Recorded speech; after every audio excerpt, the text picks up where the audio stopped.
Hello there, Sir from 17 once again, bringing you the start of Act 5 on my Bulletstorm very hard difficulty video walkthrough. And this is Act 5 Chapter 1, Crash Resistant. And as you can see, we're going from bad to worse, and the environments just keep getting better, just keep getting nicer and more creative. And we're going to be introduced to a new set of enemies coming up, which Trishka's been talking about, the ones that fucked her unit basically and stopped her from being able to salvage this planet from the vagabonds that are destroying it. And they're called burnouts. And they're pretty interested because they're mutated men, and they have these membranes on them, these like cysts, that if you shoot it will kill them instantly. But the best thing about them is the melee, so they charge you, and they're just tougher versions of the normal charge Serious Sam guys. And what they do is, generally when you fight them, you can fight them in areas where you can exploit the surroundings and just do, you know, leash moves and kick moves and just finish them without using your gun. And it makes for an interesting gameplay as you try and decide how to approach these scenarios the best way. And they're coming up as soon as we get onto this monorail, but before we can do that, we've got to kill a ton of guys and then defend Trishka while she hacks the door. So when you come up here, you'll see that there's a lot of dudes hiding behind all the different, you know, billboard signs and plant pots and lampposts and shit, and there's a couple of explosives knocking about to help you take them out, but for the most part there's not that much on this side, so I would advise using your sniper. And I've no idea what happened then, if I hit him, if I didn't hit him or what, but he's still going. Fat bastard, get down here.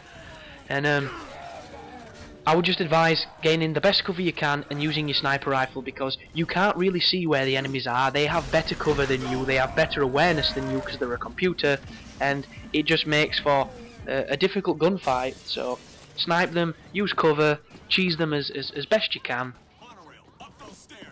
And when you kill them you'll hear Ishi say that, but when you move forward there's a couple more dudes, so if you kick that ball over there you can get some nice damage off on a bouncer.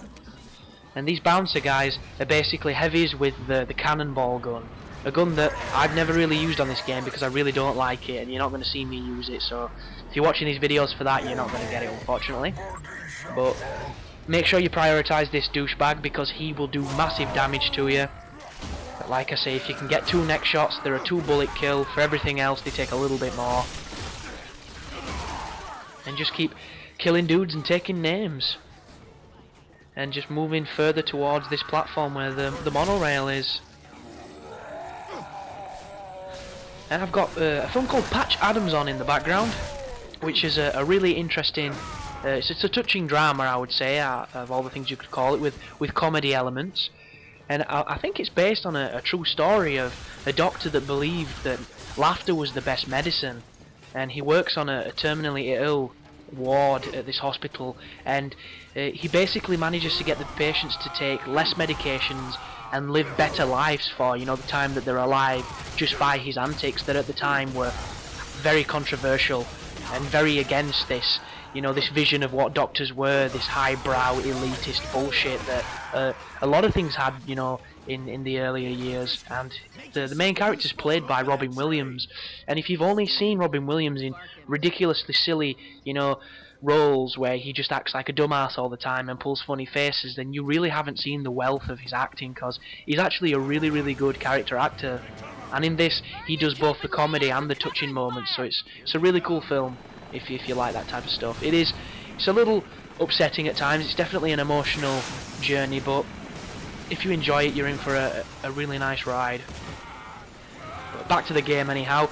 When she starts hacking this, you're going to get attacked by these gyrocopters, and the best thing to do is to use this little step for cover and just try and leash them if you can. If you can't leash them, use your sniper rifle to either kill the pilot or kill the gas tank.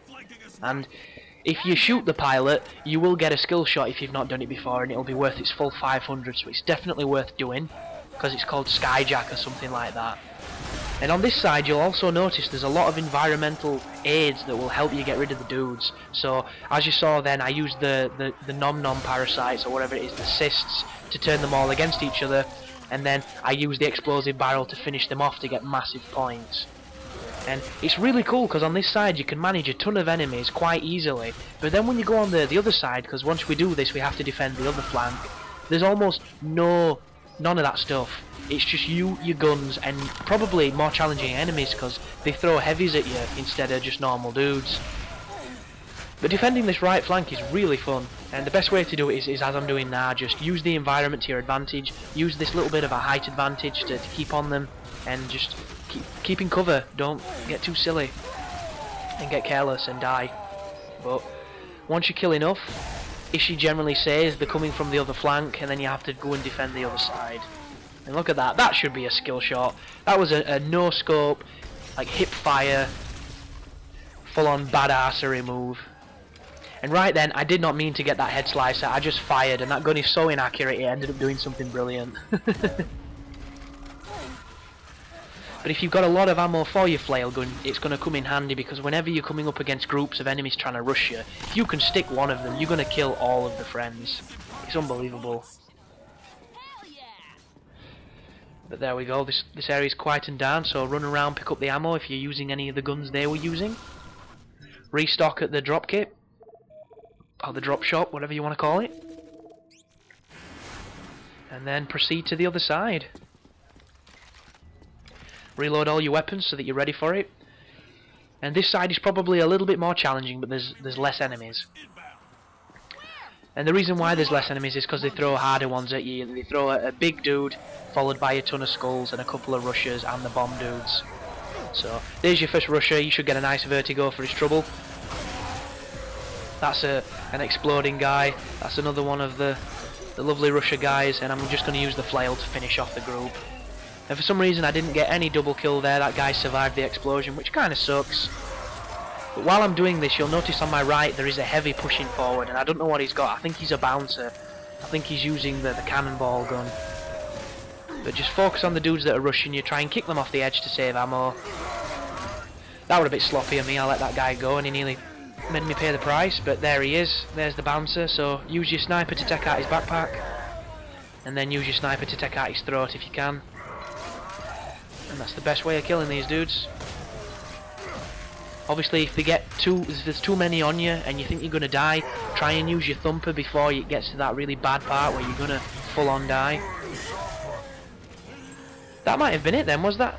Oh no, that wasn't it. Then I next shot him. All good. And then just clean up the rest of the crew. And as you can see, Trishka and Ishi are trying to do something, but all they're doing is getting in the fucking way. And now I'm in trouble. I've got a dude that's probably going to ball gag me, so I sprint away. And how the hell did I survive that?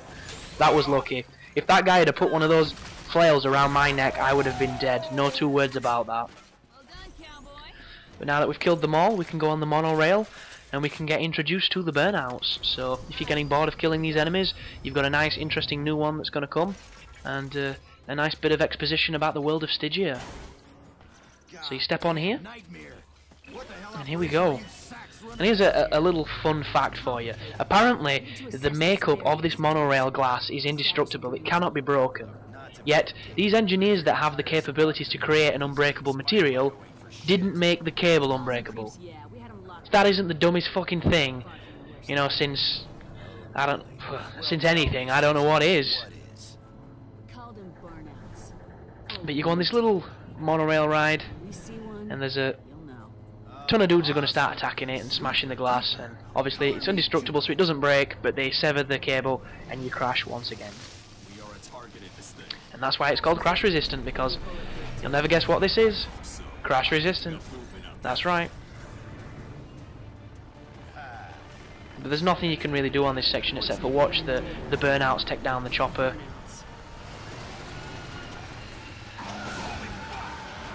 And here they come. Start smashing your vehicle. But there's nothing you can do. That's what the next chapter's for. That's what the next section of this level's for. But I'll see you guys in the next video, because we're ending it about there. Once again, thanks for taking the time to check my channel out. And you take care now.